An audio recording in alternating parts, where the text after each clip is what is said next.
The first question. Does the disciple steal something from his master? Everything.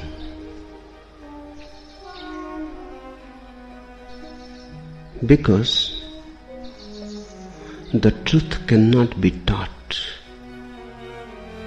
It has to be learned. The master can only tempt you, make you feel more and more thirsty for it. But he cannot deliver it to you. It is not a thing. He cannot simply transfer it in your name. It is not a heritage. You will have to steal it. You will have to work hard in the dark night of the soul. You will have to find ways how to steal it. The master only tempts you. He simply provokes you. He shows that something is there, a treasure. Now you have to work hard. In fact, he will create all sorts of obstacles so that you cannot reach to the treasure very easily. Because if you reach to the treasure very easily, you will not have grown. You will lose that treasure again. It will be a treasure in the hands of a child. The key will be lost. The treasure will be lost. So not only that you have to steal, but the master has to work in such a way that you become able to steal only when you are ready. So he has to create many obstacles. He goes on hiding the treasure. He will allow you only when you are ready. Just your greed or your desire is not enough. Your readiness, your preparedness, you have to earn it. And it is like stealing. Because the effort has to be made in dark. And the effort has to be made very silently. And there are 1,001 obstacles on the path. Temptations to go away. Temptations to get distracted.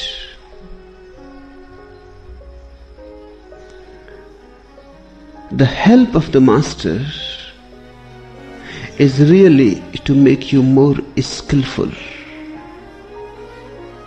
to give you the knack of how to feel whether the treasure exists here or not. Living with the master, surrounded by his climate, slowly, a certain awareness arises in you. Your eyes become clear and you can see where the treasure is. And then you work hard for it. The master gives you a glimpse of the far away peak of the Himalayas. Snow-covered, shining in the sun. But it is far away and you will have to travel. And it is going to be hard. It is going to be uphill. There is every possibility you may get lost. There is every possibility you may miss the goal. You may go astray. And closer you come to the peak, the possibility to miss becomes bigger and bigger, greater and greater. Because the closer you come to the peak, you cannot see the peak. You have to move just by your own alertness. From the farther away, you can see the peak. It is difficult to lose the direction, but when you have reached the mountains and you are moving upward, you cannot see the peak. You have simply to grope in darkness. So it is more like stealing. And the master is not going to give you easily. It can be allowed very easily. The door can be opened right now. But you will not be able to see any treasure there, because your eyes are not trained yet. And even if just on trust you believe that this is very, very valuable, you will lose again and again your trust. Because unless you feel and know that this is valuable, it is not going to be kept for long. You will throw it anywhere. I have heard about a poor man, a beggar, who was coming with his donkey on the road,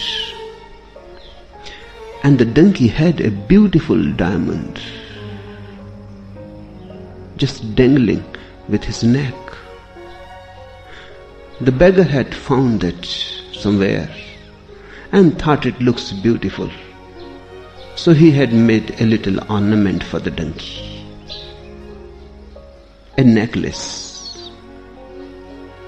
One jeweler saw it. He reached to the poor man and asked how much he will take for this stone. The poor man said, 8 annas will do. The jeweler became greedy. He said, 8 annas for just this small stone? I can give you 4 annas. But the poor man says, for 4 annas, why take it away from the donkey? He said, then I am not going to sell. The jeweler said that he will sell, so he went a little far away and he will come back to persuade. But by the time another jeweler saw it, he was ready to give 1,000 rupees. So the poor man sold immediately, because the other was not even ready to give 8 annas. And this jeweler looked almost mad. 1,000 rupees he offered. The first jeweler came back, but the diamond was gone. He said to the poor man that you are a fool. You have sold it just for 1,000 rupees. It was almost worth 1 million rupees. The beggar laughed. He said, I may be a fool, I am, but what about you? I did not know that it was a diamond, and you knew it, and you will not take it even for 8 annas?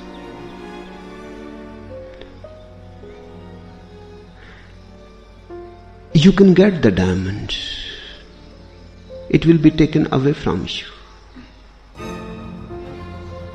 You cannot keep it for long. It will be stolen. Unless you understand yourself, how much valuable it is. So you have to grow.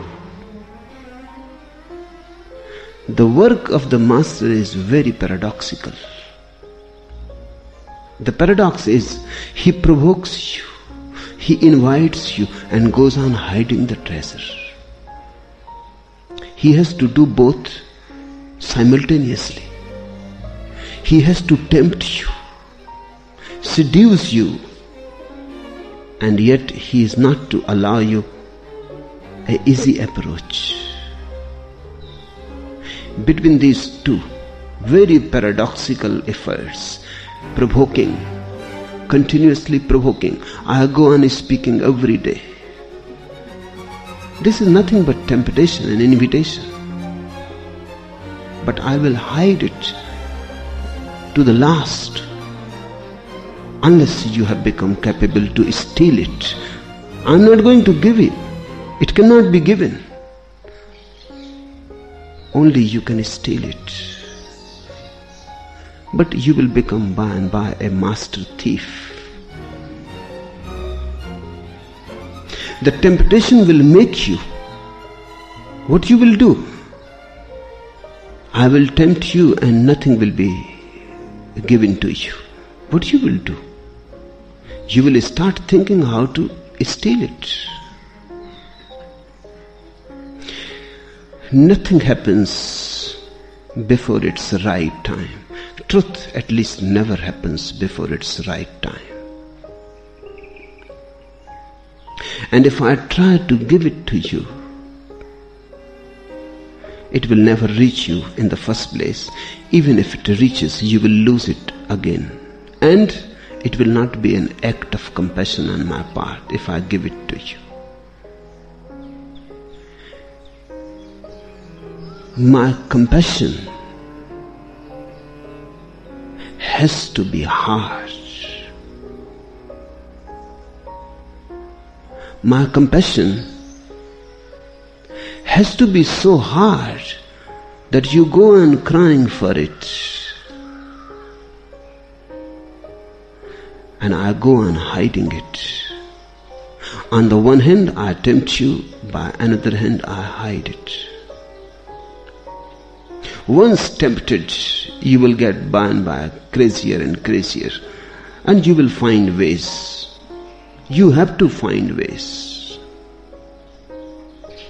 Because only finding, searching, seeking ways, inventing, innovating, inquiring new paths, getting out of the old patterns, finding new patterns and new disciplines, you will grow. You will become rich. In fact, the moment you have grown, suddenly the truth is there within you.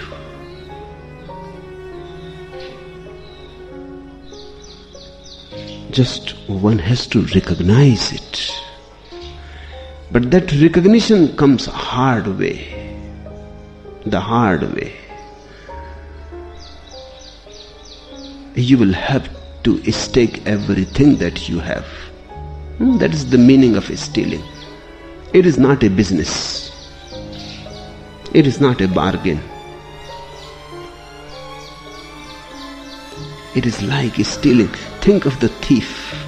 He stakes everything for something which is not known whether it is really there or not. He stakes his property, he stakes his family, he stakes his own life. If he misses and something goes wrong, he may be in the prison forever. He is a gambler, very courageous. He is not a businessman. He stakes everything for something which may be there, may not be there. The businessman has a dictum. He says, never lose your half bread in the hand for the whole bread in the future, in imagination. Never lose that which you have for that which you don't have. That is the dictum of the businessman, the businessman's mind. The thief follows totally another dictum. He says, put everything at stake that you have for something that you don't have. For his dream, he stakes the real. It is just a perhaps. He puts all his securities for something very insecure. That's where courage is. So rather than being a businessman, be a thief, be a gambler. Because the unknown can be found only when you are ready to drop the known. When the known ceases, the unknown enters into your being. when all security is lost, only then you give way for the unknown to enter in you.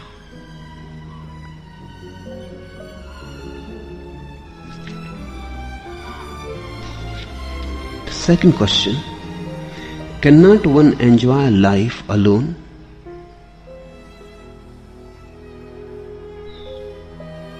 Because I am not so aware that moving into water without getting wet or going through fire without getting burnt can be possible for me.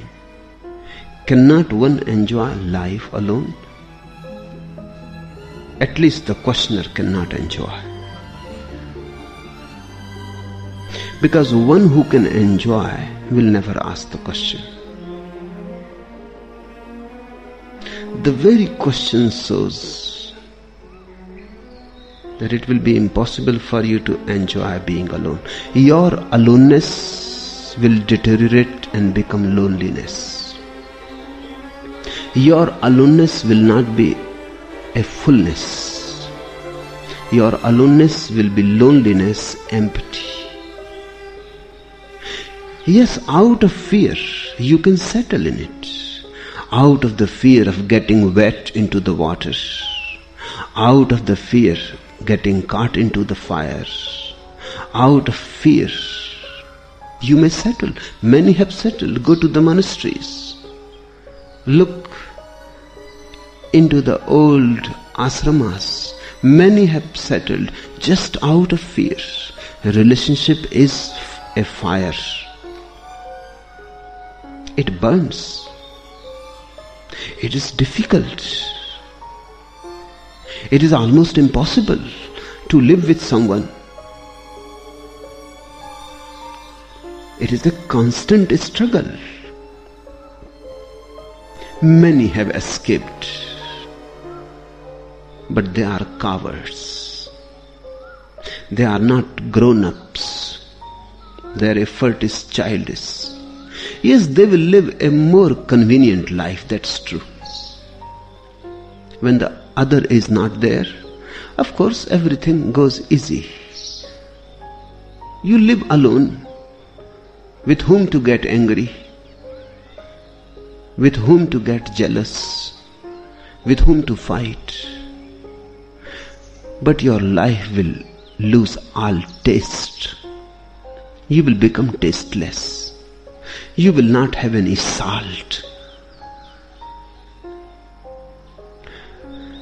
Many escape from life just because life is too much and they don't find themselves capable to cope with it.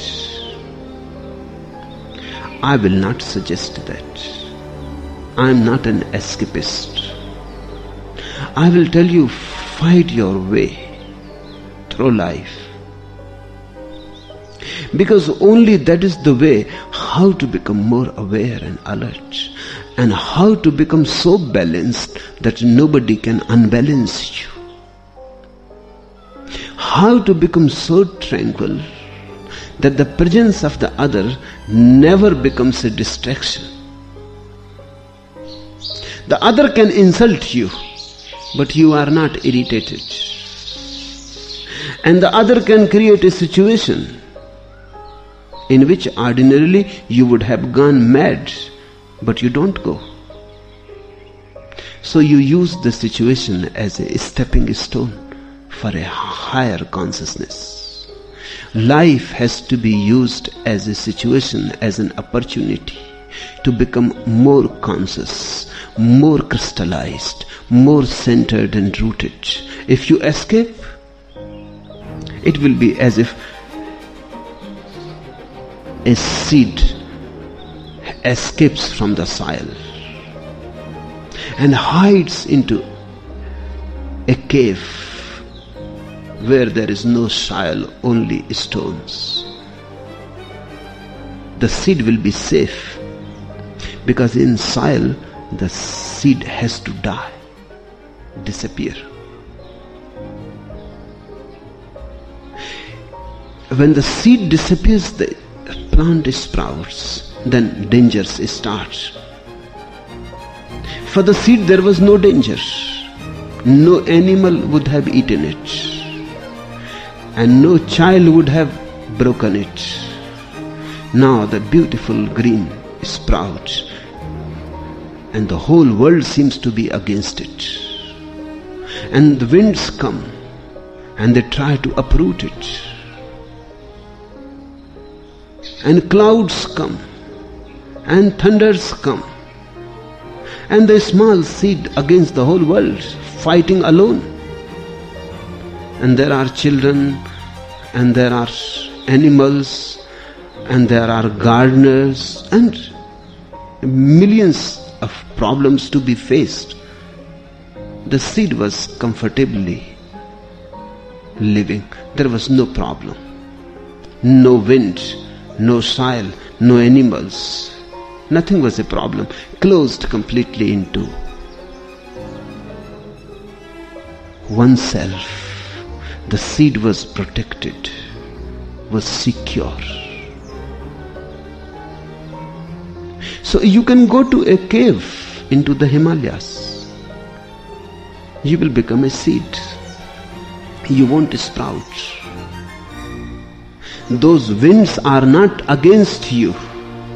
They give you an opportunity. They give you challenge. They give you an opportunity to get deeply rooted.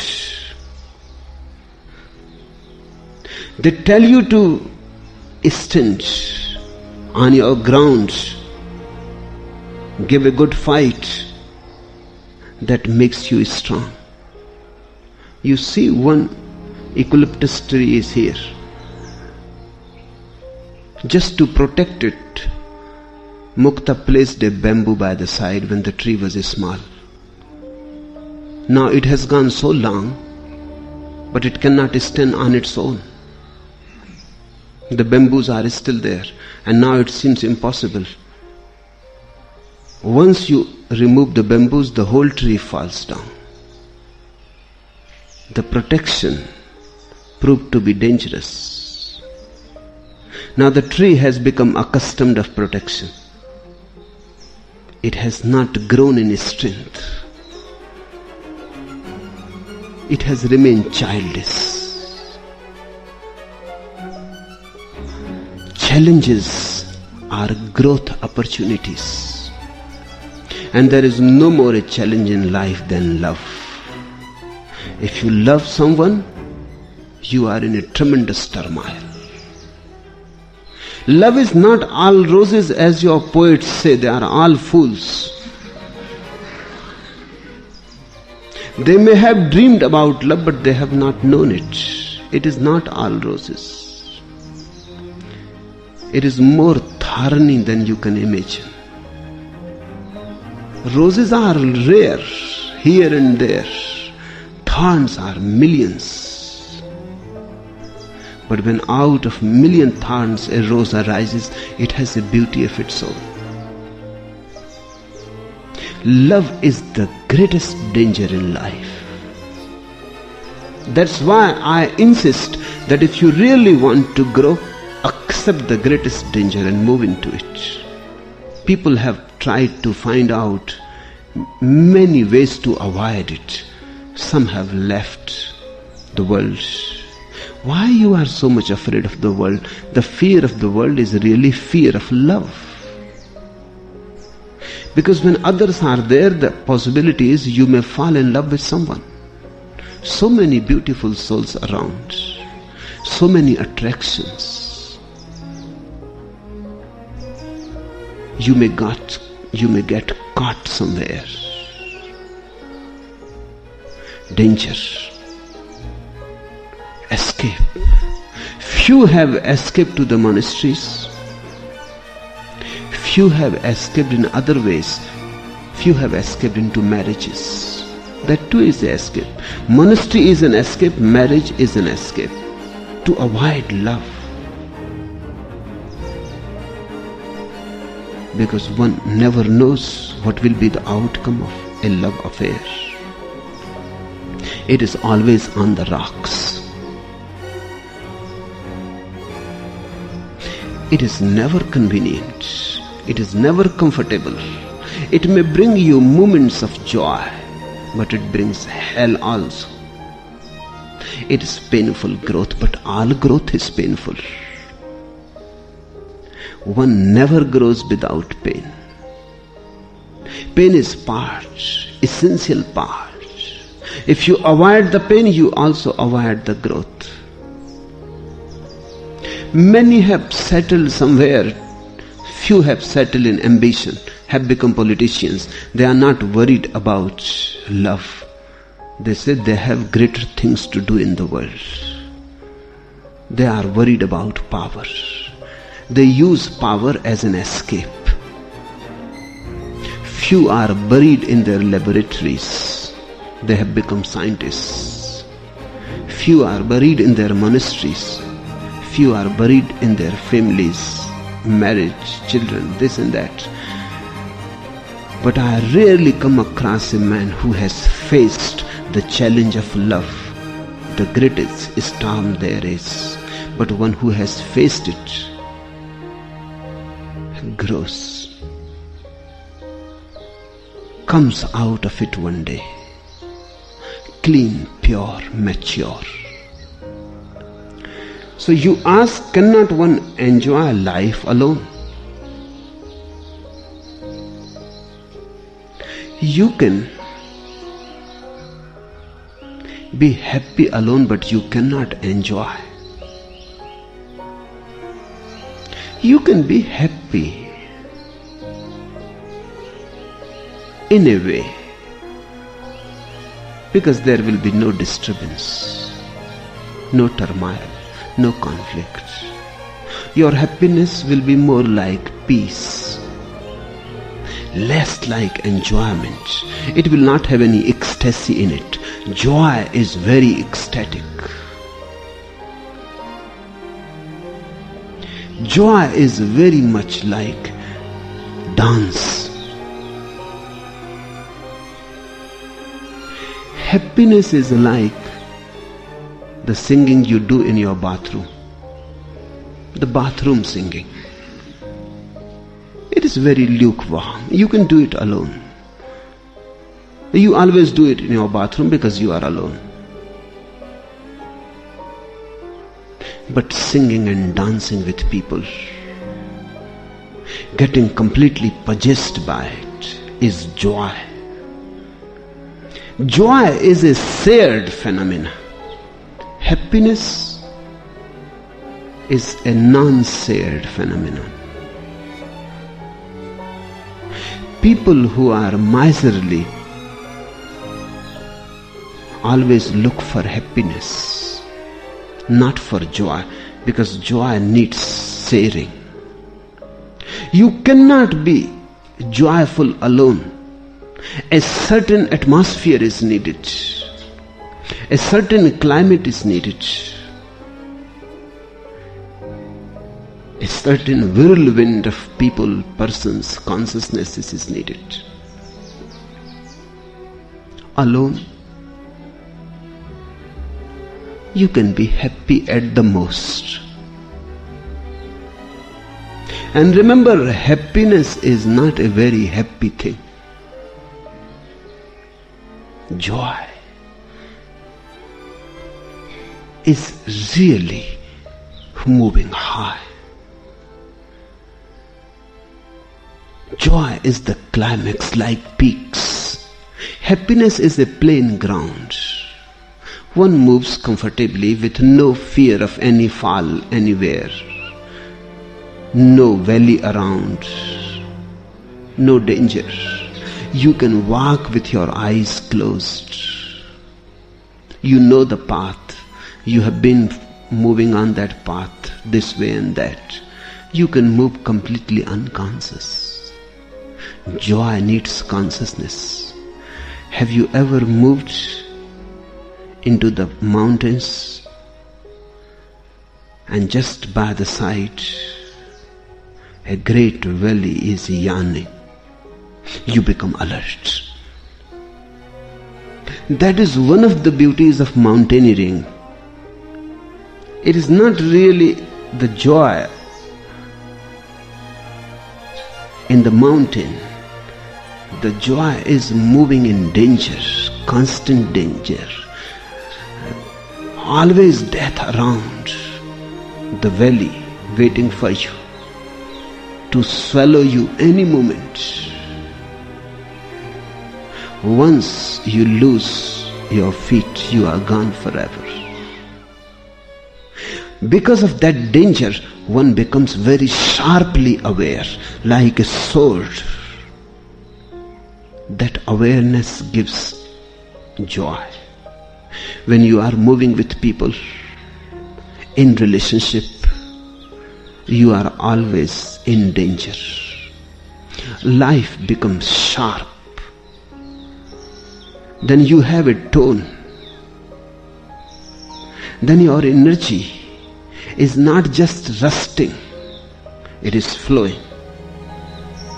Look at the people who have lived too long in the caves or in the monasteries. You will see on their face a certain rust has settled. They will not look alive.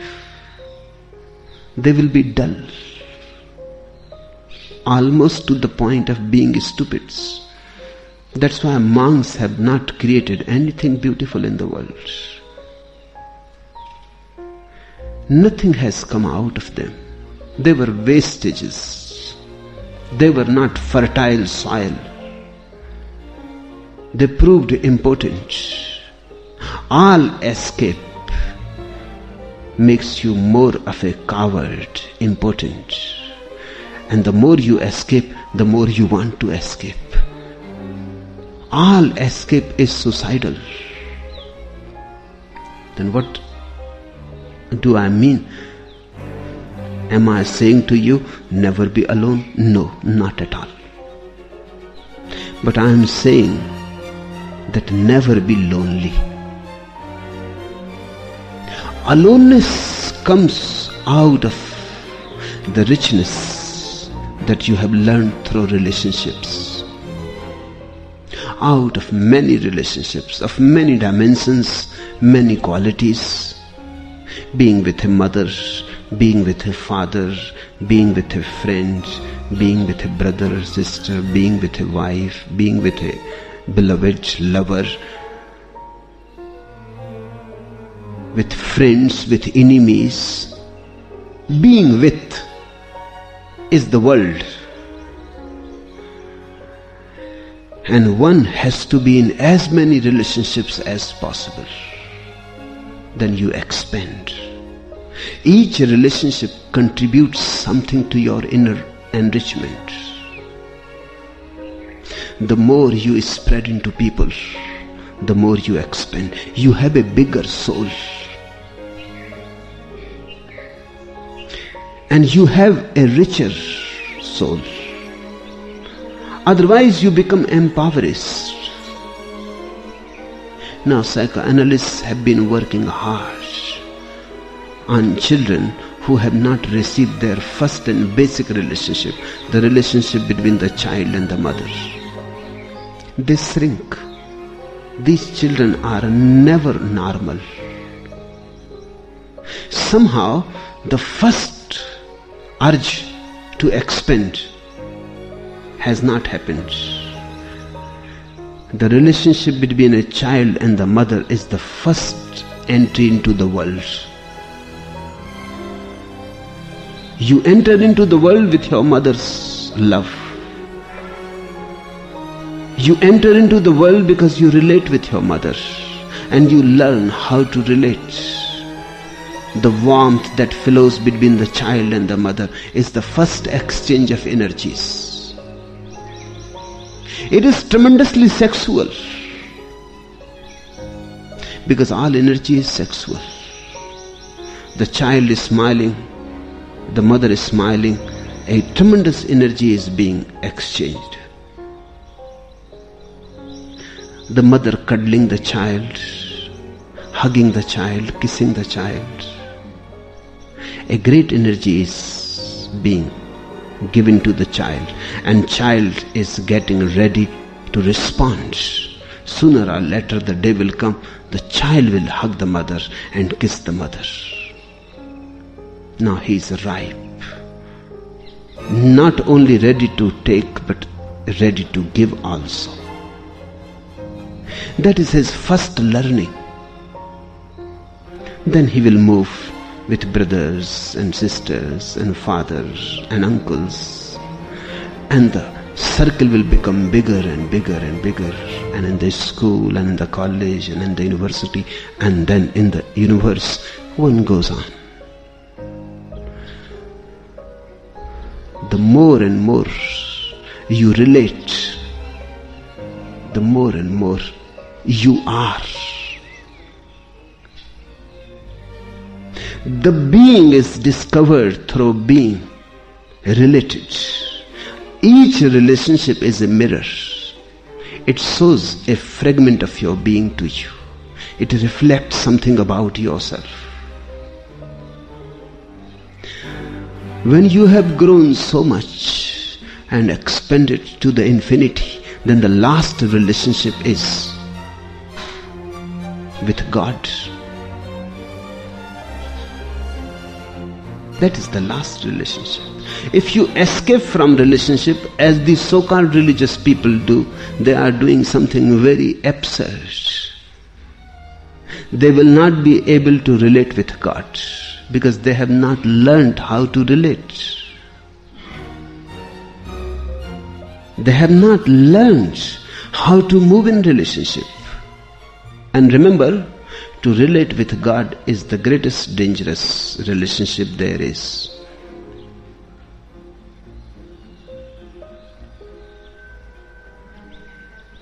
Just the other day I was reading a memoir of a Christian, a very beautiful person who has lived in Soviet Russia's jails for many years. For 3 years continuously, he was in an underground cell 30 feet down the earth. For 3 years continuously he never saw any sunlight, any flower, any butterfly, any moon. He didn't saw any human face except the God. For 3 years it was maddening. No book to read, nothing to do. He was not even aware whether it is day or night, whether the sun has arisen outside in the world or not. No newspaper, what is happening in the world, nothing. Completely unrelated. He started doing one thing tremendously beautiful. He started talking to God. What to do? What else to do? For 3 years he talked to God, and by he started giving sermons. God was the only audience. He will stand and he will give a sermon. But those sermons are really beautiful. Now, out of the jail, he has collected those sermons and he has put them as he had given them to God. And he says, don't be offended. Because many times he becomes angry with God. One has to become, what nonsense, for 3 years. And he quotes from scriptures and says to God, look what you have said.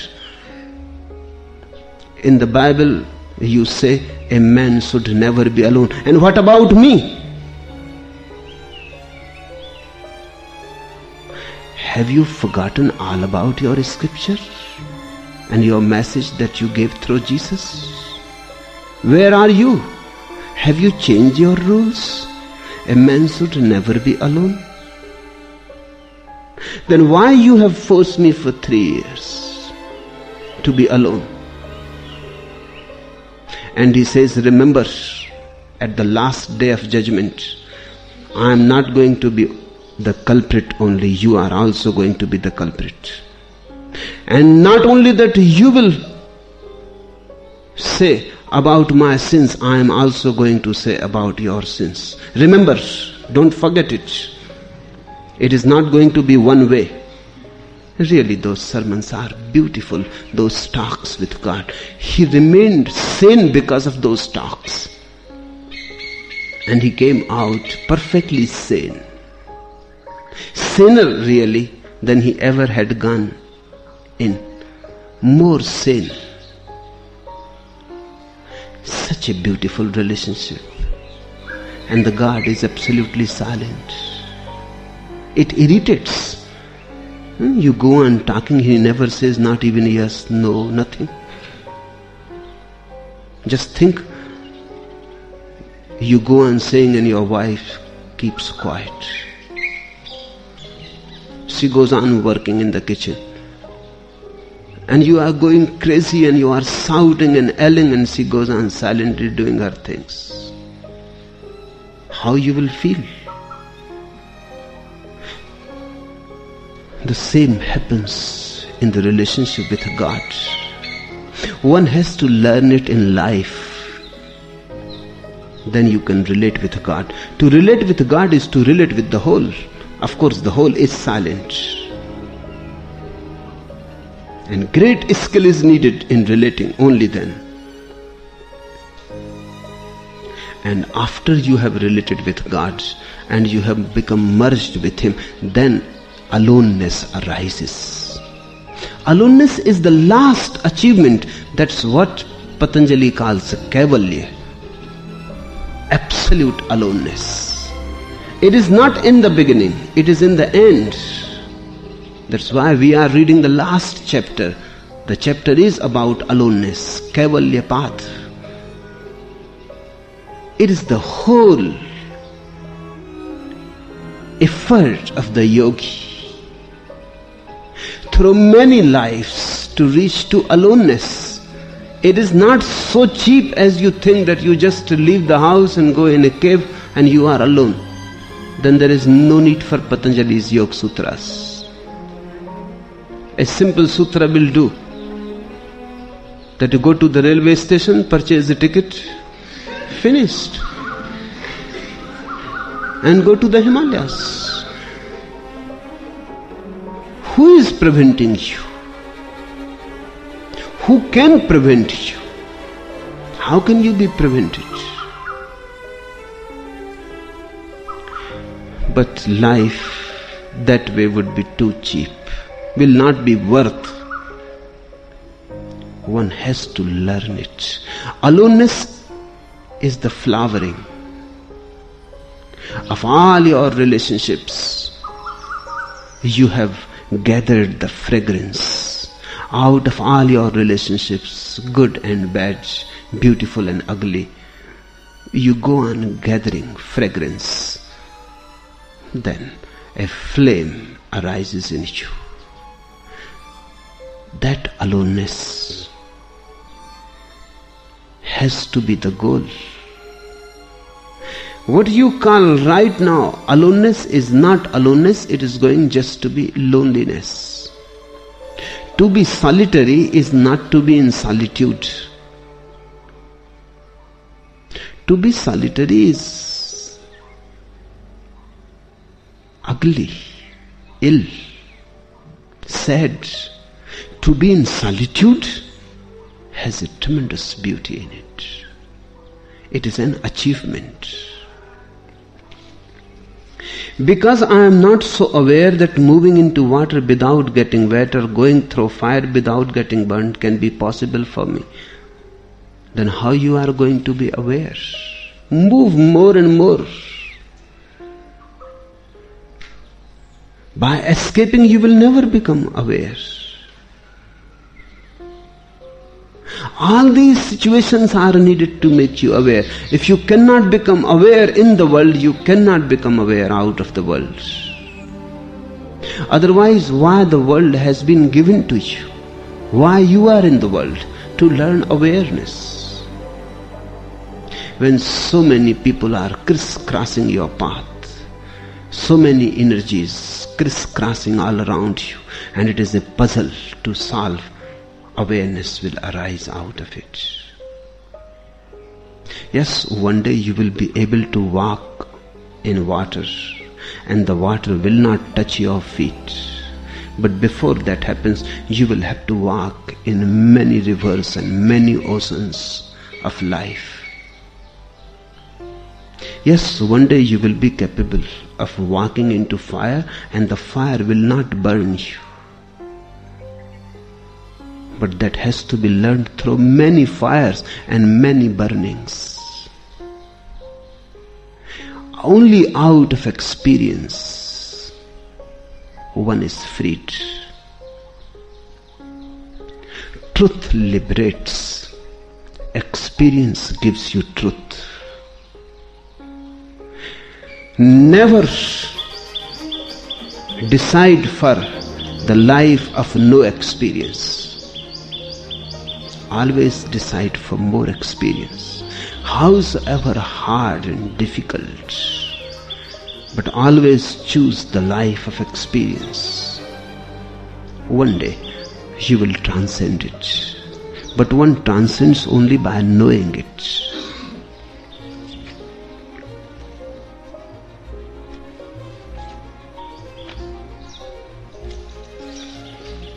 The third question, replying to my question, you said the other day to live and enjoy life totally. But what is life then? To go in sex, to make money, to fulfill worldly desires and all that? If so, then one has to depend on others and the worldly things which are sure to become bondage in the long run. And also, will it not make the search of the seeker very, very long?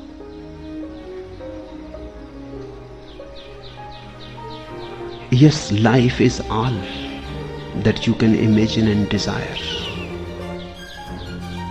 Sex is included. Money is included.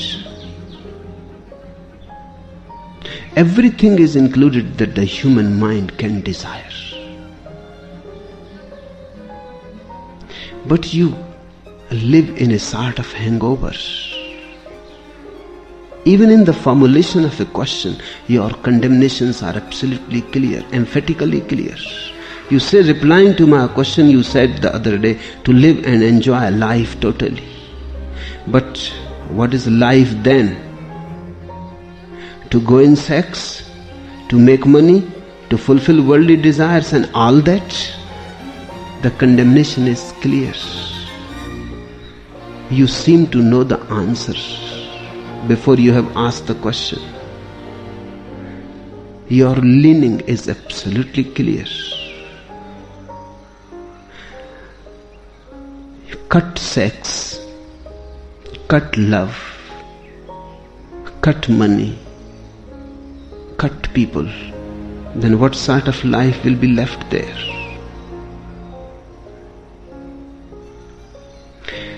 This has to be understood. The word life has no meaning in it if you go on cutting everything. And everything can be condemned. Enjoying food is life. Anybody can condemn it. What nonsense. Just chewing food and swallowing it inside.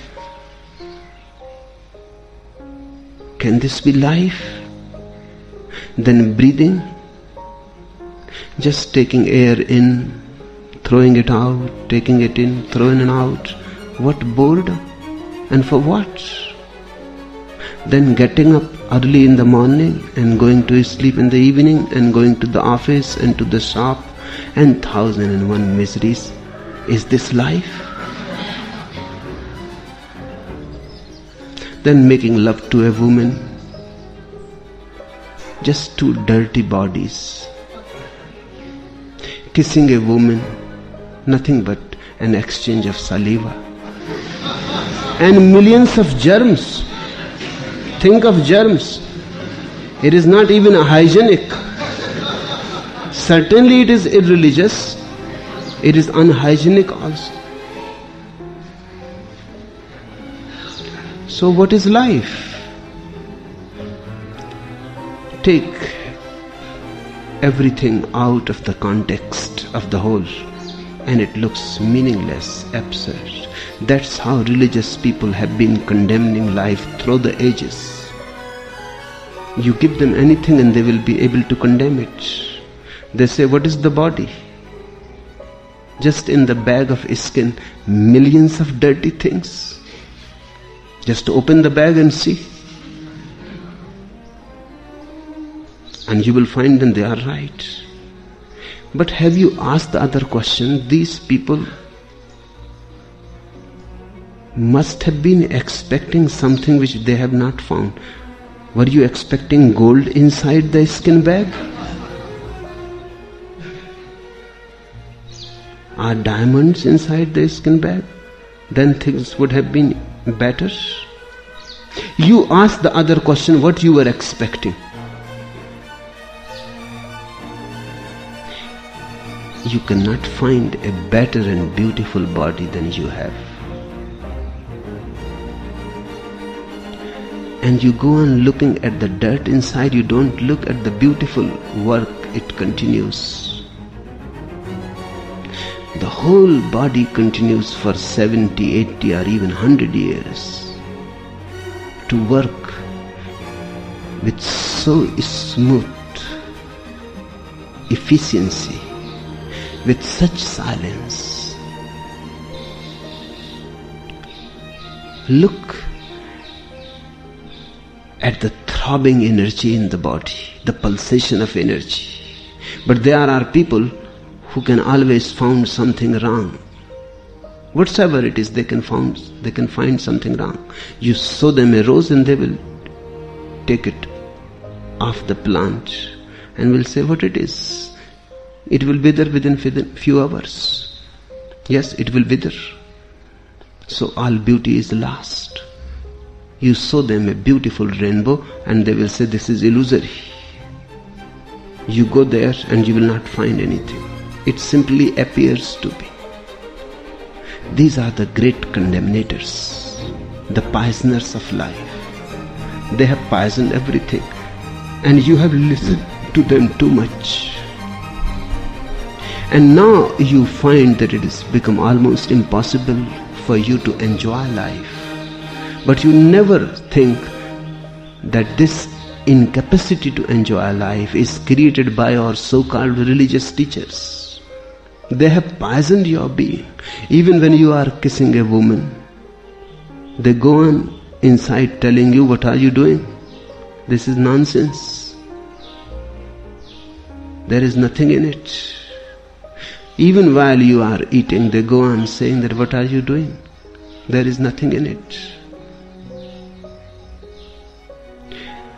Those condemnators have done a great work.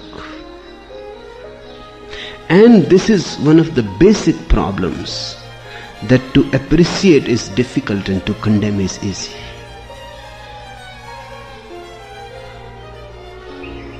To appreciate is very difficult, because you have to prove something positively, only then you can appreciate. Heinrich Heine, one great German poet, writes in his memoirs that one day I was standing with the great philosopher Hegel, and it was a beautiful cool night, dark, silent, and the whole sky was beautifully full of stars. Of course, the poet started appreciating it, and he said, what beauty, what tremendous beauty. And he said, I always think, if a man only looks at the earth and never looks at the sky, he may become an atheist. But a man who looks at the sky, how he can become an atheist? Impossible. But by and by he became a little uneasy, because Hegel was completely silent and he has not uttered a word. And he asked Hegel, what do you think, sir? And Hegel said, I can't see any beauty or anything. These stars you are talking about, they are nothing but leprosy of the sky. Leprosy.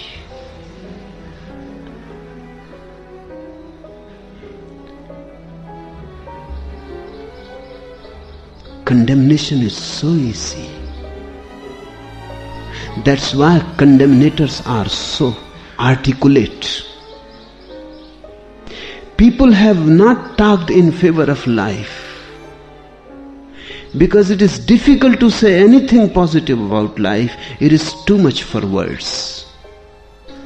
Condemnators have been very articulate, and they have been condemning and negating, and they have created a certain mind in you which goes on working from the inside and goes on poisoning your life. Now you ask me, what is life? To go in sex, to make money, to fulfill worldly desires and all that? And what is wrong in worldly desires? In fact, all desires are worldly. Have you ever come any desire? Have you come across any desire which is not worldly? What do you desire God for? And you will find the whole world hidden there in your desire. What do you desire heaven for? And you will find the whole world hidden there. Those who know this say desire is the world. They don't say worldly desires. Buddha has never said worldly desires. He says desire is the world. Desire as such.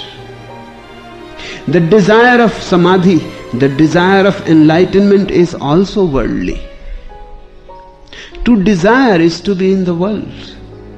Not to desire is to be out of the world. So don't condemn the worldly desire. Try to understand it, because all desires are worldly. This is the fear, that if you condemn the worldly desires, you will start creating new desires for yourself, which you will call unworldly or otherworldly. You will say, I am not an ordinary man. I am not after money. What it is after all? You die. You cannot take the money with you. I am searching for some eternal wealth. So you are unworldly or more worldly. People who are satisfied with the wealth of this world, which is momentary, and death will take it away, they are worldly. And you are searching some wealth which is permanent, forever and ever, and you are unworldly. You seem to be more cunning and clever. People are making love to ordinary human beings. They are worldly. And what you are desiring? Then look in Quran, look in Bible, look in Hindu scriptures. What you are desiring in heaven? Beautiful damsels, made of gold, never aging, remaining always young. They are always at the age of 16. Never 15, never 17, something miraculous. When the scriptures were written, then too they were of the age of 16. Now the scriptures has become very ancient, but those girls continue to be at the age of 16. What you are desiring? In Mohammedan countries, homosexuality has been prevalent, so even that is provided for in heaven.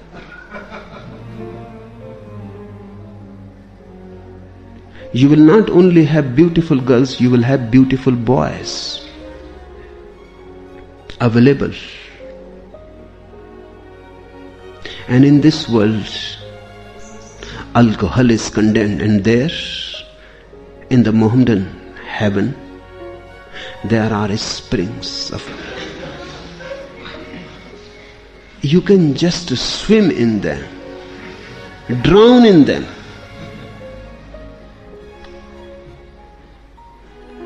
And you call these people unworldly? In fact, they are nothing but very worldly people, and they have become so frustrated with this world that now they live in fantasy. They have a fantasy world They call it paradise, heaven or something else. All desires are worldly. And when I say that, I am not condemning them.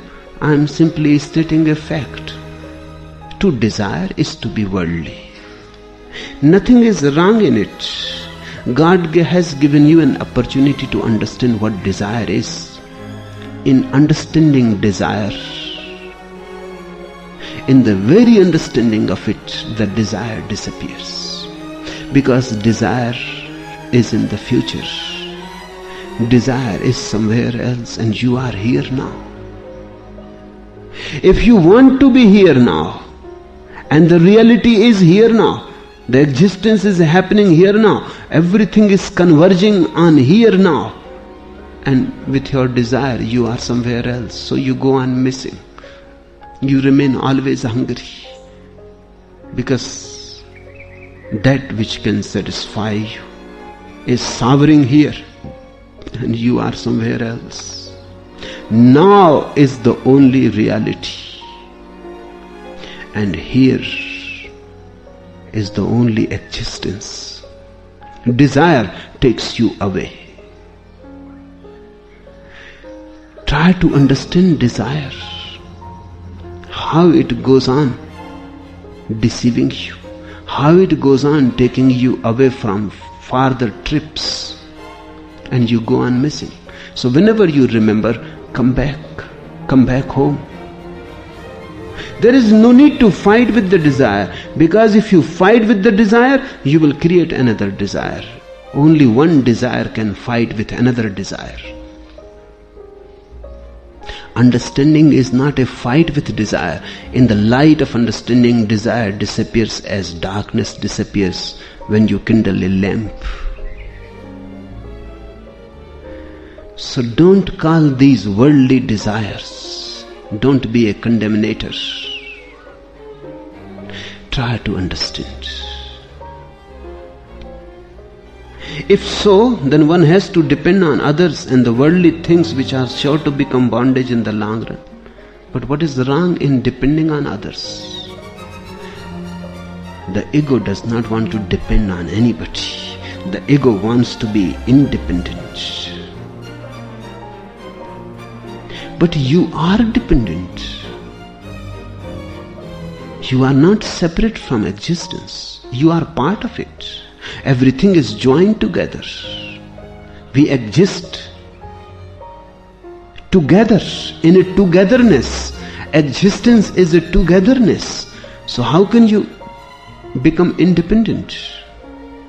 Will not you breathe then? Will not you eat food? If you will eat food, you will have to depend on the trees, on the plants. They are supplying food to you. You will not drink water, then you will have to depend on rivers. And you will not need the sun, then you will die. How can you become independent? Independent is a wrong word, as wrong as the word dependent. Independence and dependence are both wrong. The real thing is interdependence. We are all together interdependent. Even the king is dependent on his slave as much as the slave is dependent on the king. It is an interdependence.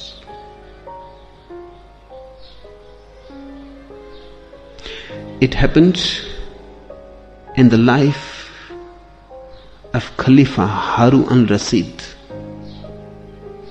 He was sitting with his court joker Bohlul,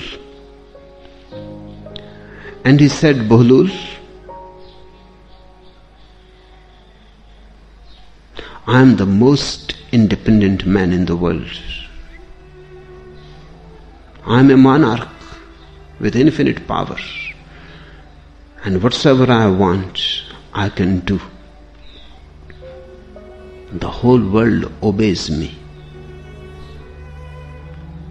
Can you find anything which is not under my order? Bahlul kept silent. Then he said, Sir, this one fly is disturbing me very much. Can you order her not to disturb me?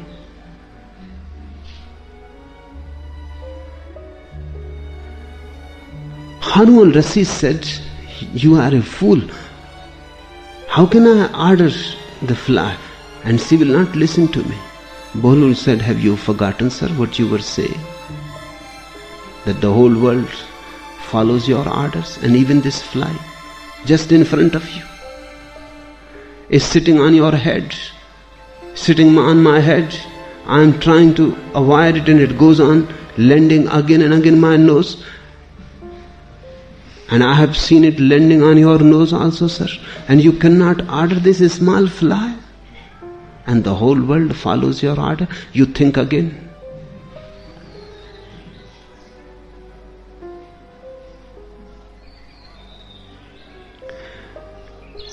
The world is an interdependence. Harun al-Rashid and flies are all interdependent. And Bahlul is wiser than Harun al-Rashid. In fact, because he is very wise, that's why he is thought as a fool. Or maybe it is because of his wisdom that he calls himself a fool. Because to exist in this world of fools, you should not declare that you are a wise man. Otherwise they will kill you. This Bahlul seems to be wiser than Socrates and Jesus. They committed one mistake. They declared that they are wise. That created trouble. All the fools gathered together and they said, we cannot tolerate you. You cannot crucify Bahlul, maybe wiser than Jesus and Socrates. He says, I am a fool, sir. But see his insight. Once Harun al-Rashid wrote a poetry. Now everybody appreciated it. Everybody has to appreciate. It was just nonsense. And when he asked Bahlul, just before the court, he said, this is just nonsense. Even, sir, a fool like me will not write this. Of course, the Harun al-Rashid was very angry. Bahlul was thrown into the imprisonment. And he was beaten and forced to starve. And after 7 days again he was brought. Harun al-Rashid has written another poetry. Has improved much upon the first. And the whole court says, Wah, wah. Again Bahlul was asked. He looked at the poetry, he listened, and he immediately stood up and he started going. The king said, where are you going? He said, to the imprisonment. Again, I am going. I will not give you trouble to send me. What is the point?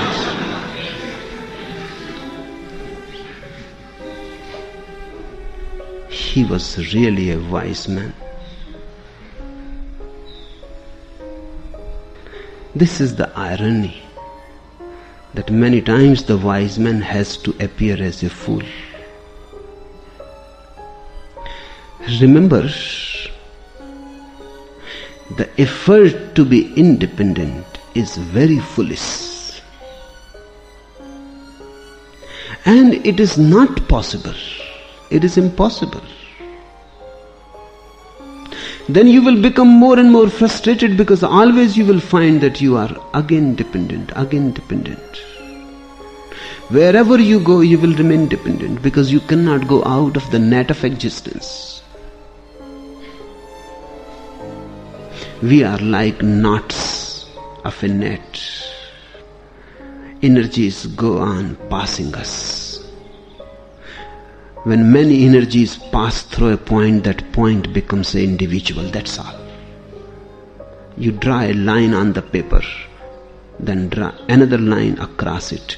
Where these two lines cross, individuality arises. Where life and death cross, you are there. Just a crossing point. To understand it is all. Then you are neither dependent nor you are independent. Both are absurdities. Then you are simply interdependent and you accept. If so, then one has to depend on others and the worldly things which are sure to become bondage in the long run. Who has told you that they are sure to become bondage in the long run? Either you know or you don't know. If you know, then there is no point of asking me. You will not get into that bondage. If you don't know and you have simply heard it from others, this is not going to help you. You will be in a trouble.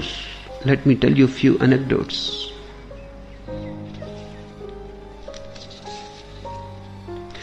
You will be always half-hearted because it is not your understanding, and only your understanding can liberate you. A man and his wife made a pact that whichever one of them died first would come back and tell the other one what it was like on the other side. There is just one thing though, said the husband. If you die first, I want you to promise me you will come back during the daytime.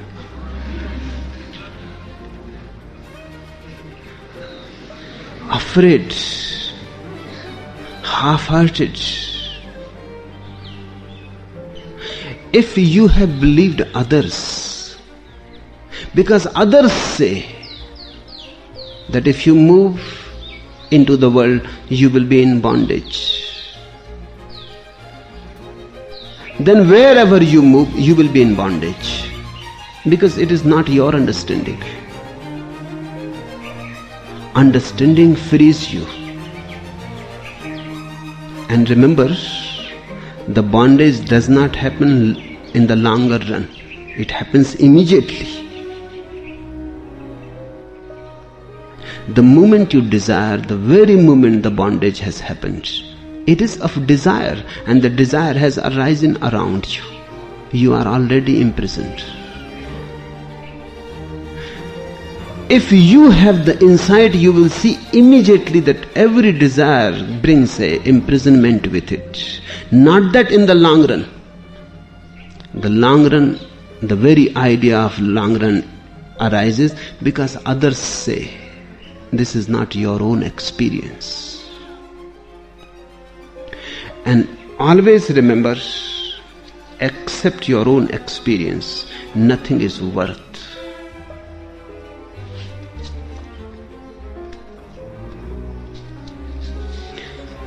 It happened in a court.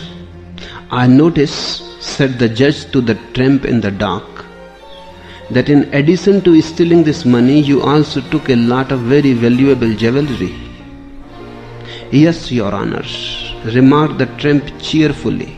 You see, me mother taught me from childhood that money alone does not bring happiness.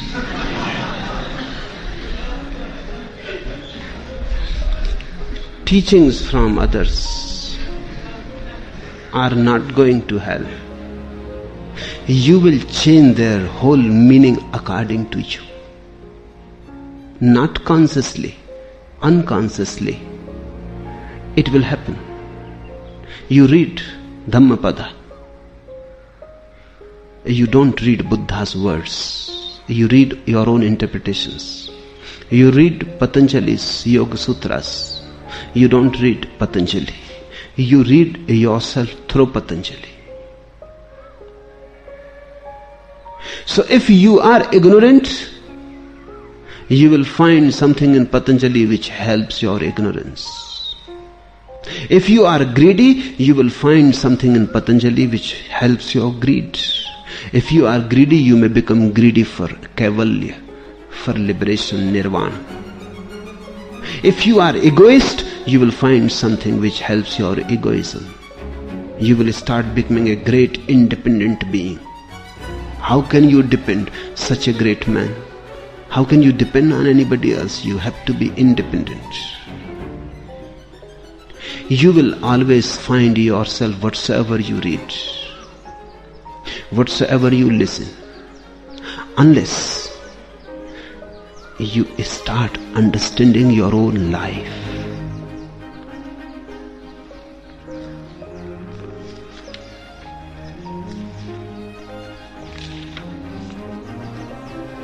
And also, will it not make the search of the seeker very, very long? This is greed. Why be afraid? Why be too much concerned with the result? I am talking continuously, repeatedly that be here now. Don't think of the tomorrow. And you are not thinking only of tomorrow. You are thinking for future lives. Will not the search will become too long? Very, very long. Why be afraid of it? Infinity is available. There is no shortage of time.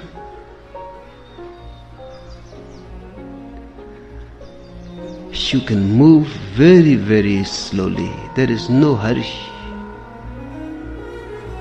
The hurry is because of the greed. So whenever people become very greedy, they become very hurried. And they go on finding more ways how to gain more speed. And they are continuously on the run because they think life is running out. These greedy people say time is money. Time is money? Money is very limited. Time is unlimited. Time is not money.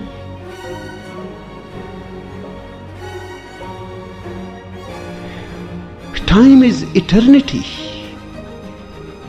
It has always been there and will be there, and you have been always here and you will be always here.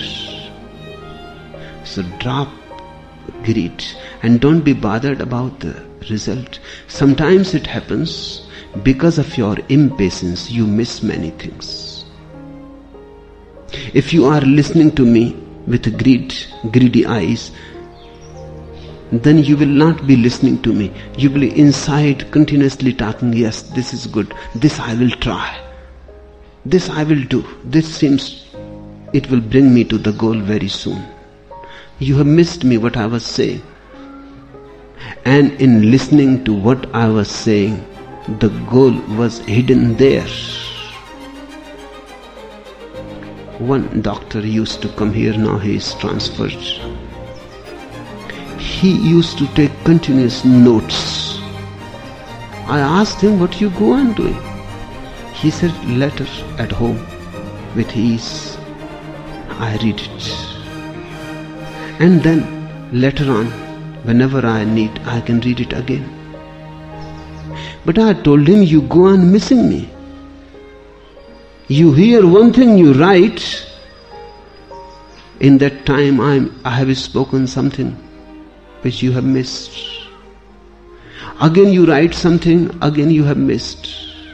And whatsoever you collect are fragments, and you will not be able to join them together. And in the gaps you will fill your own greed, your own understandings, your own prejudices, and then the whole thing will be destroyed.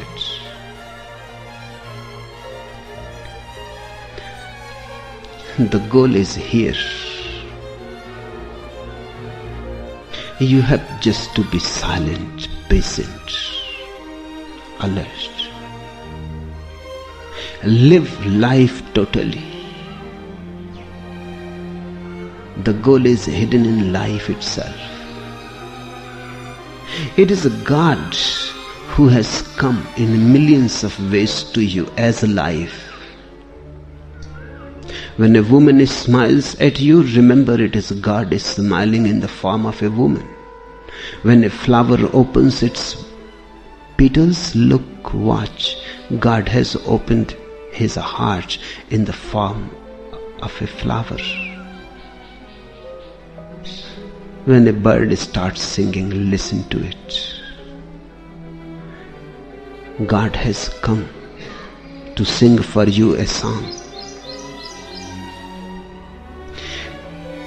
This whole life is divine, holy. You are always on holy ground. Wherever you look, it is a God that you look at. Whatsoever you do, it is to God that you are doing it. Whatsoever you are an offering to the God. That's what I mean, live life, enjoy life, because it is a God. And He comes to you and you are not enjoying Him. He comes to you and you are not welcoming Him. He comes to you and finds you sad, aloof, uninterested, dull. Dance. Because each moment He is coming in infinite ways, in millions of ways, from all dimensions. When I say live life in totality, I mean live life as if it is God. And everything is included. When I say life, everything is included. Sex is included, love is included, anger is included, everything is included.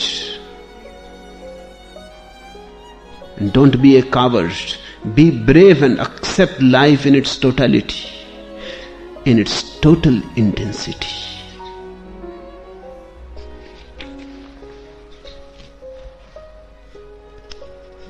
The last question.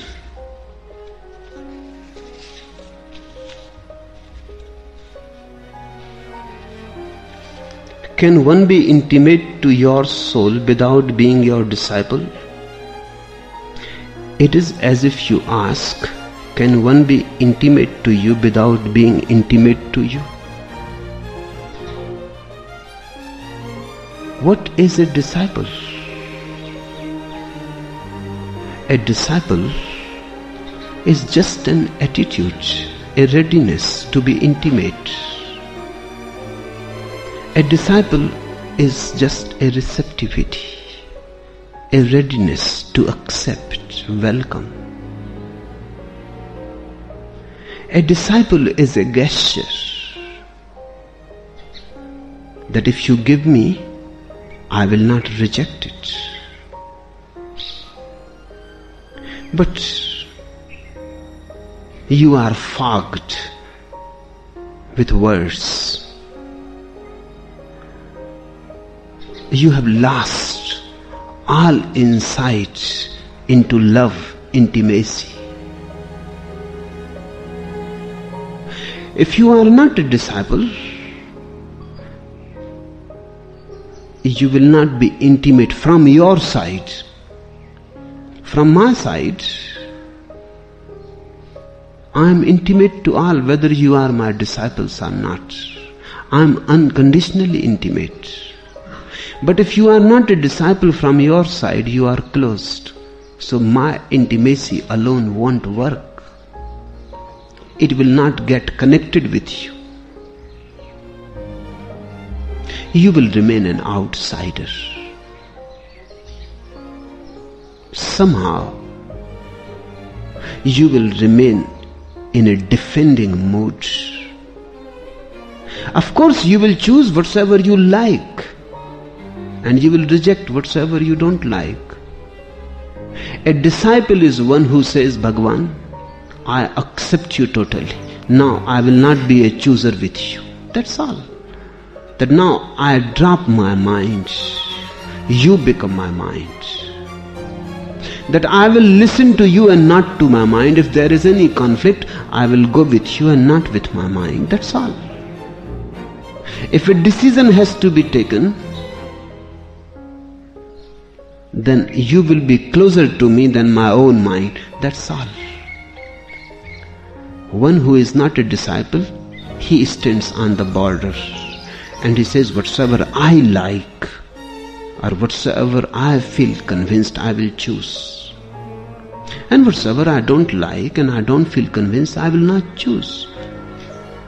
Whatsoever you like will make your mind more and more strengthened. Whatsoever you don't like will not allow your mind any transformation. You will become more knowledgeable. You will learn many things from me, but you will not learn me. So it is up to you. It is not a question for me to make you a disciple. It is up to you. When more was available, you decided for less. So far, so good.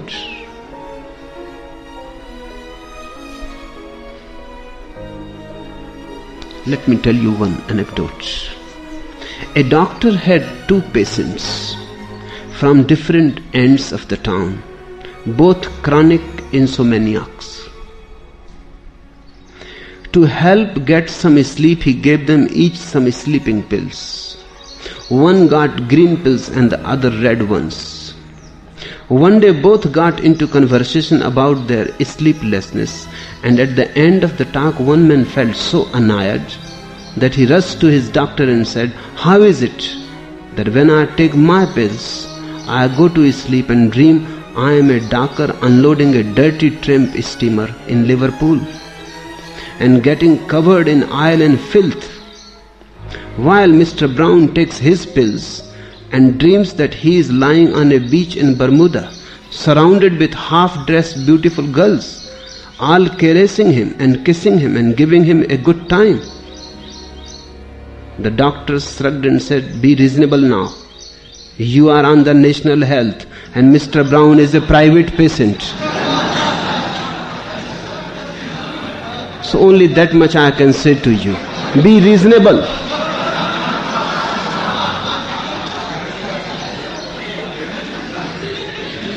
Enough for today.